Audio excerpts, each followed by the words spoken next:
दोस्तों, आखिर कौन थी सबरी? रामायण में आपने सबरी के बारे में सुना होगा, पर क्या आपको पता है कि सबरी आखिर कौन थी जिससे भगवान श्री राम ने आगे चलकर दर्शन दिए? और साथ ही में ये भी जानेंगे सबरी पूर्व जन्म में कौन थी, इसके पीछे क्या है कथा, जानेंगे इस वीडियो में। वीडियो को अंत तक जरूर देखना। वीडियो अच्छा लगा तो लाइक करना और साथ ही में चैनल को सब्सक्राइब जरूर करना। दोस्तों, ये बात उस वक्त की है जब भगवान श्री राम का जन्म भी नहीं हुआ था। वही भील जाति के एक कबीले में, जिसके राजा और मुखिया राजा आज थे। राजा आज के घर में कन्या का जन्म हुआ जिसका नाम सरमना था। सरमना सबरी का ही दूसरा नाम है और सबरी की माता का नाम इंदुमती था। सबरी की जात सबर थी।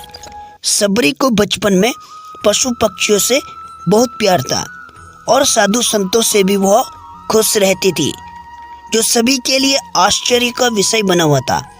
धीरे धीरे सबरी बड़ी हुई, लेकिन उसकी कुछ हरकतें राजा अज और इंदुमती के समझ से परे थी।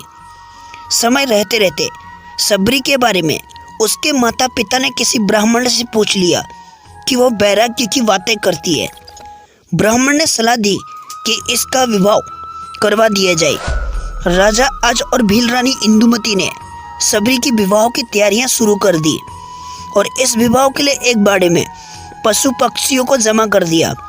जब माँ इंदुमती सबरी के बाल बना रही थी तो सबरी ने पूछा कि माँ, हमारे बाड़े में इतने पशु पक्षी क्यों हैं? तब इंदुमती बताती है कि यह तुम्हारे विवाह की दावत के लिए है।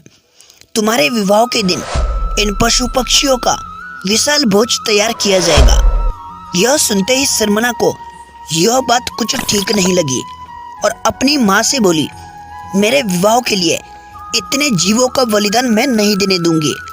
अगर विवाह के लिए इतने जीवों की बलि दी जाएगी तो मैं विवाह नहीं करूंगी।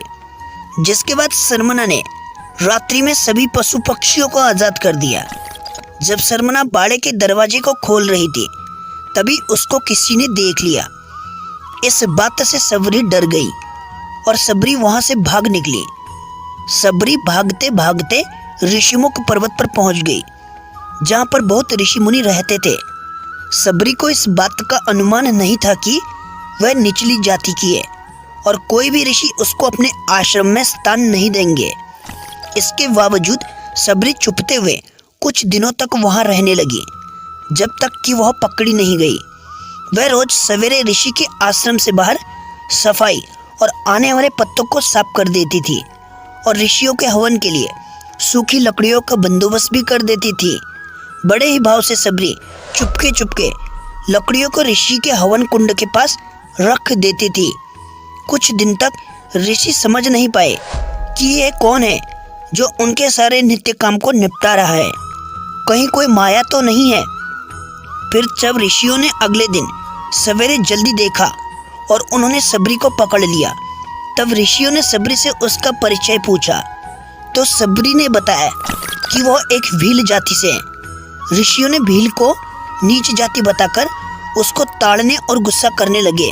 तभी उसी समूह के एक ऋषि, जिनका नाम ऋषि मातंग था, ऋषि मातंग ने सबरी को उन ऋषियों से बचाया और उसको अपनी बेटी कहकर उसको कुटिया में शरण दी और सेवा करने को कहा।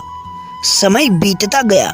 कुछ सालों बाद मातंग ऋषि बूढ़े हो गए और एक दिन मातंग ऋषि ने यह घोषणा कर दी कि अब मैं अपनी देह छोड़ना चाहता हूँ। तब सबरी ने ऋषि से कहा कि एक पिता को मैं वहाँ छोड़कर आई हूँ और आज आप भी मेरा साथ छोड़कर जा रहे हैं। अब मेरा ख्याल कौन रखेगा? तभी ऋषि मातंग ने कहा, बेटी, तुम्हारा ख्याल अब श्री राम रखेंगे। सबरी सरलता से कहती है कि राम कौन है बाबा, और मैं उन्हें कहाँ ढूंढूंगी? तब मातंग ऋषि ने कहा, बेटी, तुम्हें उन्हें खोजने की कोई ज़रूरत नहीं है, वे स्वयं तुम्हारी कुटिया पर चलकर आएंगे। सबरी ने मातंग ऋषि के इस वचन को पकड़ लिया कि राम आएंगे। बस वह इंतजार करने लगी। सबरी रोज भगवान के लिए फल तोड़कर लाती और पूरे दिन भर भगवान राम का इंतजार करते करते बूढ़ी हो गई, लेकिन राम नहीं आए। फिर एक दिन वह घड़ी आ गई जब सबरी के वर्षों का इंतजार खत्म होने वाला था, सबरी ने फूल बिछाकर रखे थे और आते जाते लोगों को मना कर रही थी कि इन फूलों पर मेरे भगवान चलेंगे। सबरी भगवान श्री राम के लिए रोज बेर तोड़कर लाती थी, यह निश्चित करने के लिए कि बेर मीठे हैं या खट्टे। सबरी बेरों को चखकर रख देती। जब भगवान श्री राम आए तब सबरी एक पत्थर के आसन पर बैठी थी। सबरी ने पहली ही नज़र में भगवान श्री राम को पहचान लिया और सबरी ने भगवान राम का खूब आदर सत्कार किया और उनको जूठे बेर खिलाई।